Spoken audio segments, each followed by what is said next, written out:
এই ছেলেটা আমার কাইন্ডা মেসেজ করছে, হুজুর এতদিন আমার হুমকি দিছে, এখন আমার বলতেছে নির্বাচন পরে নাকি আমার খুন করে ফেলাইবো। নাউজুবিল্লাহ বলতেন না ভাই, সত্যি করে বলেন। আমি তারে নিয়ে আইছি এখানে, আমার মেসেজটা আছে। এরপরে ডিবি আনছেন ধরাইবার লাগে, কত হুমকি টুমকি দিছে। আচ্ছা বলেন এই ছেলেটা কি সাথিয়া জরির? কোন জায়গা? আপনি যে হুমকি দিলেন আপনি কি রানীগঞ্জ? কোন জায়গা? আপনারা কেন জানলেন? বোঝা যায় যারা হুমকি দেয় তাদেরকে সমাজের মানুষ চিনে। এটা তো আসামি 1 নম্বরই করণ যা, ওটাই সঠিক কিনা কন? এই জন্য আমরা সাথে গেমস খেলবেন না। আমরা যে ভালোবাসা নিয়ে কথা বলেন, প্রত্যেকটা ভালোবাসার জবাব আমি দিব। আপনি তাকে হুমকি দেন, আপনার সমাজের মানুষ ঘটনা কি? এই যে হুমকি দিলেন তার লাশ পালাইলেন, শুনেন আপনার ভাতিজাকে, আপনার চাচাতো ভাইকে, আপনার খালাতো ভাইকে আপনি মেরে ফেলার হুমকি দেন, এর চাইতে লজ্জার আর কিছু হতে পারে না। আপনার কাজ তো নিরাপত্তা দেওয়ার কথা বলেন, ঠিক না? একটা রাজনীতিবিদের কাজ হলো রাষ্ট্রের মানুষকে, রাষ্ট্রের জনতাকে, রাষ্ট্রের ভোটারকে নিরাপত্তা দেওয়া। যেই নেতা যেই প্রতিনিধি সমাজের মানুষকে হুমকি দেয় আর সমাজের মানুষকে অনিরাপদে ভোগায়, তাকে হত্যার হুমকি দেয়, সেই রাজনীতিবিদের ভিতরে মনুষ্যত্ববোধ নাই। আরে আমাকে ভোট দিলে দিবেন, না দিলে নাই। মোমবাতিতে ভোট দিলে দিবেন, না দিলে নাই। মোমবাতিতে ভোট এটা আপনার ব্যক্তিগত ব্যাপার, আপনি যারে মনে চাই তারে ভোট দিবেন, এটা আপনার ব্যাপার। কিন্তু এটাই তো প্রতিযোগিতা। রাজনীতিতে প্রতিহিংসা ঠিক না, রাজনীতিতে প্রতিযোগিতা করবেন। পাস ফেল করার মালিককে, বড়দের মালিককে। তাইলে আপনি হুমকি দিচ্ছেন কেন? এই যখন দেশের অবস্থা, ধর মেরে ফেল, এটা অমুক দল করে, সবাই মিলে মেরে ফেলে 5 জন মিলে সেলফি তোলে, এই বাংলাদেশ আর চলবে না। আমি মনে করি যে আমাকে ভোট দিবে সেও আমার, যে আমাকে ভোট দিবে না সেও আমার। এই কথা আপনাদের জন্মের পরে কোন প্রতিনিধি বলছে কিনা আমি জানি না।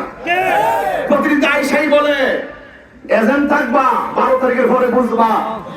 12 তারিখের পরে লিস্ট হইতেছে, লিস্ট বুক ফলে বলতে পারে না ভাই রে, আমি যদি পাস করি, তোমরা যদি মনে করো আমার ভোট নাও দাও, তোমরা ফুলের মালা দিয়া তোমরা লইয়া সমাজটা চালামো।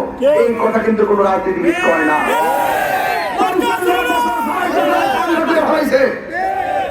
পাস করলেই মনে করে আমার প্রতিপক্ষ যারা তারা মামলা দিতে দিব, দুষ করে মাত্র 5 জন মামলা দেয় 450 জন। ঘটনাটা কি? ঘটনাটা কি? মামলা বাণিজ্য বন্ধ করতে হবে, সামাজিক বিচার ব্যবস্থাকে আরো ডেভেলপ করতে হবে।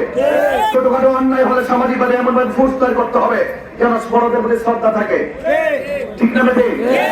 এই জন্য আপনাদেরকে আমি অনুরোধ করবো, প্রতিহিংসা রাজনীতি বন্ধ করুন, ভালোবাসা রাজনীতি করুন, ভালোবাসা ইনসাফ ভিত্তিতে সমাজ গঠন করুন। আমার ভাইয়েরা, শেষ কালাম, এই দেশ দল মত ধর্ম বর্ণ নির্বিশেষে আমরা সবাই সামনে রাজনীতি করব, ঐক্যের রাজনীতি করব, সম্প্রীতি রাজনীতি করব, শৃঙ্খলা রাজনীতি করব, মানুষের জন্য রাজনীতি করব, সনাতন ধর্মীয় নিরাপত্তা দিব এবং সকল ধর্ম বর্ণ ধর্ম নির্বিশেষে সকলকে যার অধিকার স্বাধীনভাবে পালন করার সুযোগ করে দিব এবং শিক্ষা, স্বাস্থ্য, অবকাঠামো উন্নয়ন যা প্রয়োজন আমি ইনশাআল্লাহ যদি আপনাদের ম্যান্ডেট নিয়ে, আপনাদের সমর্থন নিয়ে যদি ইনশাআল্লাহ চূড়ান্ত বাধক করে যদি ইনশাআল্লাহ আমি দায়িত্ব পেয়ে যাই, তাহলে ইনশাআল্লাহ আপনারা বলতেছেন আমার বাড়ি ব্রাহ্মণবাড়িয়া, মনে রাখবেন আমি যখন কাজ করব, আমি যখন ভালোবাসবো, আপনারা বলবেন দূরত্ব যেখানে হোক, ভালোবাসা থাকলে দূরত্ব কোনো ব্যাপার না।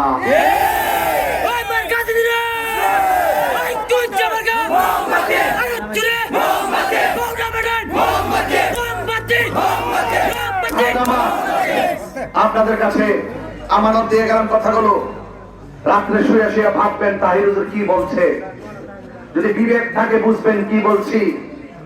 আর 12 তারিখে প্রতিদান দিয়ে মোমবাতিতে ভোট দিয়ে বিগত দিন আপনারা অনেক বানাইছেন, সার্বভৌমত্ব সুরক্ষায়, মানুষের নিরাপত্তায়, হক কথা বলার জন্য, সকল মানুষের অধিকার নিয়ে ভাবার জন্য, অন্তত চাটুকার নয়, আমি তাহিরকে একটা বার পাঠায় দেখেন। আমি শুধু চুনারুঘাট এভাবে মাইক দিয়ে বলতাম না, সংসদে দাঁড়ায়া এমন কথাই বলবো, ওরা বাংলাদেশের চুনারুঘাটকে আমি সম্প্রীতির মডেল বানাই দেবো ইনশাআল্লাহ। সবাই আমার জন্য দোয়া করবেন এবং বাড়িতে মা বোনরা যারা আছেন, মা বোনদেরকে আমার সালাম দিবেন মোমবাতি মার্কায় ভোট দিতে বলবেন। সনাতন ধর্মীতে যারা আছেন সবার প্রতি শুভকামনা রইল। এবং ব্যবসায়ী ভাইরা ব্যবসা বন্ধ করে দিয়ে আমি গুণাগারের কথা যখন শুনেছেন, আপনাদের ব্যবসায় মঙ্গল কামনা করছি। তবে আসাম বাজারের ব্যবসায়ী ভাইদেরকে আশ্বস্ত করতে চাই, যারাই ক্ষমতায় আসে তারাই দেখবেন আপনাদের কাছে এসে বলবে মাসে অত দিতেই হোক। কেনা বানাইছে, বড় ভাই বানাইছে, এই বড় ভাই আর চলবে না, বড় ভাই গিরি আর চলবে না। আমি তাহিরি খোলা আকাশের নিচে কথা বলে গেলাম, যদি কথা না মিলে আমাকে বলবেন। কোন সমাজে আমি যদি প্রতিনিধি হতে পারি, একটা বাজারে কোন চাঁদাবাজদেরকে চাঁদাবাজি করতে দেব না। অবৈধভাবে বাধা উত্তোলন করা সবই কিন্তু দেখতেছি এবং বুঝতেছি। ইনশাআল্লাহ সব সাম্রাজ্যবাদিতা বন্ধ করবে ইনশাআল্লাহ। সব বন্ধু, রাজনীতি বুঝি না বলতে না, শুধু ওয়াজ করি মনে করতেছেন। আমি অনুরোধ করে বলবো, যেহেতু আমি ইসলাম ধর্মের ভিতর ধারণ করে রাজনীতি করি, ইসলাম ধর্ম ধারণ করে আমি যেহেতু অর্থনীতি করি, ইসলাম নীতি ধারণ করে যেহেতু আমি সমাজের কথা বলি, অবশ্যই আপনার কল্যাণ, আমার কল্যাণ, দেশের কল্যাণ নিয়ে আমাকে আপনার সময় আপনারা নির্বাচনের মাধ্যমে করে দিবেন। প্রিয় আসাম পাড়াবাসী, গাজীপুরের অনেক এলাকা থেকে, অনেক সাইড থেকে আপনারা এসেছেন। আপনারা কেমন আছেন? আলহামদুলিল্লাহ, আমি আপনার দোয়ার বরকতে ভালো আছি। আমাকে আপনারা চিনতে পারছেন? আমি কি আজকে এখানে নতুন এসেছি? রাজনীতিতে হয়তো 1-1.5 মাস হয়েছে। রাজনীতিতে 1.5 মাসের রাজনীতিতে এইরকম গণজোয়ার মনে হয় রেকর্ড হয়ে গেছে। আমার জানা নাই, আমি কিন্তু এদেরকে রুলস দেই না, টাকা পয়সা দেই না। এগুলো নবীর পাগল, মা বাবার পাগল, ওলি আল্লাহর পাগল, এরা দেশের পাগল। এদের প্রেমকে দাবি রাখতে পারে। আপনি যত কথাই বলেন, আমরা যত গালি দেন, এগুলো সহ্য করতে করতে তাহিরি হয়েছে। আমি প্রতিশোধ নেই না, আমি ক্ষমা করে দেই। কোন কোন সময় নীরবতা সবচেয়ে বড় অস্ত্র হয়ে যায়। এটা আমার মায়ের শিক্ষা, বাবার শিক্ষা। আমার ভাইয়েরা, আমি নীরবতা অবলম্বন করেছি, ধৈর্য ধারণ করেছি। যদি ব্যবহার যদি কারো খারাপ হয়, খারাপ ব্যবহারের দ্বারা যদিও কখনো কখনো কিছু কিছু লোক ওয়েলকাম জানায়, কিন্তু নীরবে নীরবে 90% মানুষ তারা ঘৃণা করে। সেই ঘৃণার বহিঃপ্রকাশ ফল কখন পায়? যখন 90% লোকের প্রয়োজন হয়। প্রয়োজনে আপনার ব্যবহারের জবাব কিন্তু এই সহ্য করা মানুষগুলো আপনাকে দিয়ে দিবে। এই বিচারে বা আপনার কাছে দিয়ে গেলাম। সম্মানিত গাজীপুর, সম্মানিত আসাম পাড়াবাসী, আমি খুবই ক্লান্ত। আমি সব মিলায় 2 ঘন্টা ঘুমাই। 2 মাসের ভিতরে মনে হয় 2 ঘন্টা 2.5 ঘন্টার বেশি ঘুমাইতে পারি নাই। সকাল 7টা বের হই, রাত্রে 3টায় বাসা যাই, ফজর করে একটু শুইলে আবার উঠতে হয়।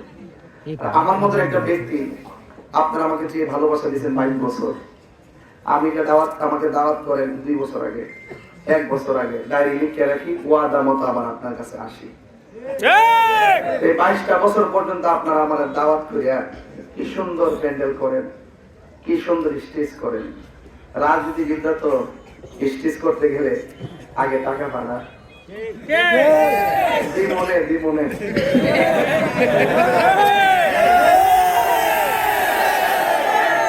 এটা কি সত্য না মিথ্যা? আবার করে মানে ওই 10টা ভাড়া দিয়ে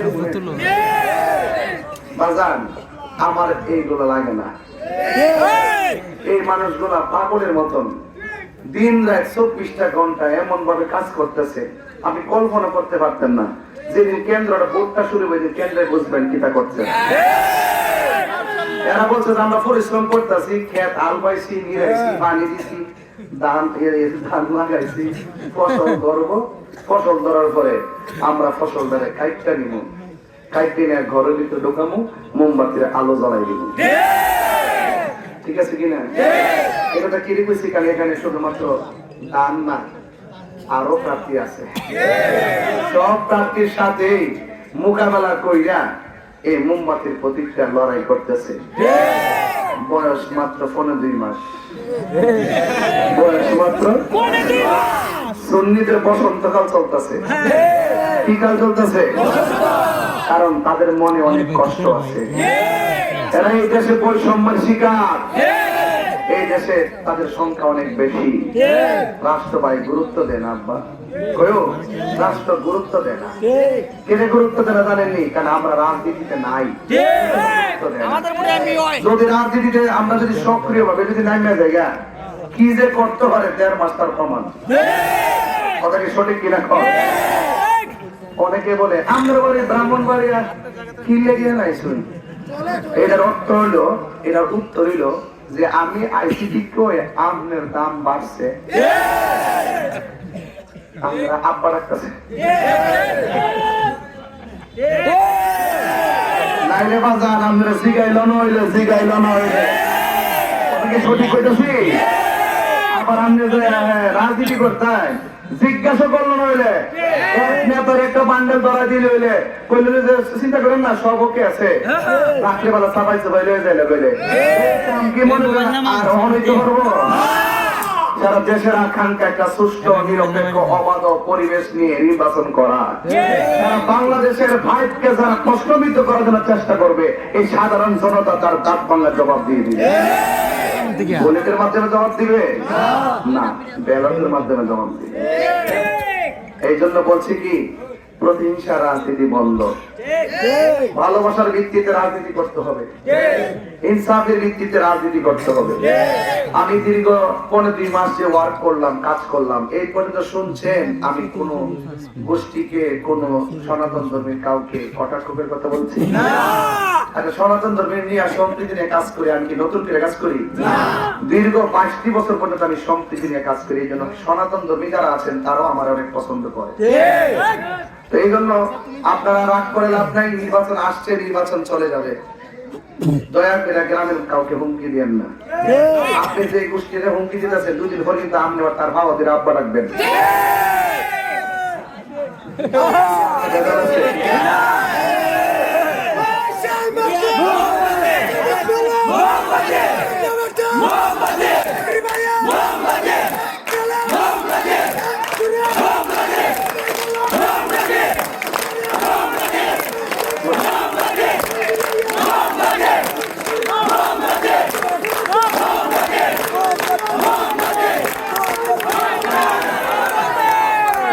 আপনারা কি আমার প্রতি কষ্ট পেতেছেন?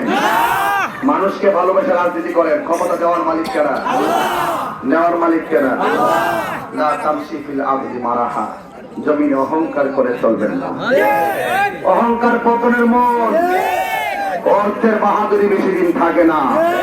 আর টাকা দিয়ে প্রেম কিনে, টাকা দিয়ে কাউরে প্রেম কিনতে গেলে সেই প্রেম প্রেম না, এটা হলো ভয়ের প্রেম, ভয়ের প্রেম। আমরা ভয়কে জয় করেছি ভালোবাসার মাধ্যমে। কথা বলেন ঠিক কিনা? আমার একটা ছেলে আছে, কই আমি খাওয়া দাওয়া করছিলাম এই দিন দুপুরবেলা, রবির কই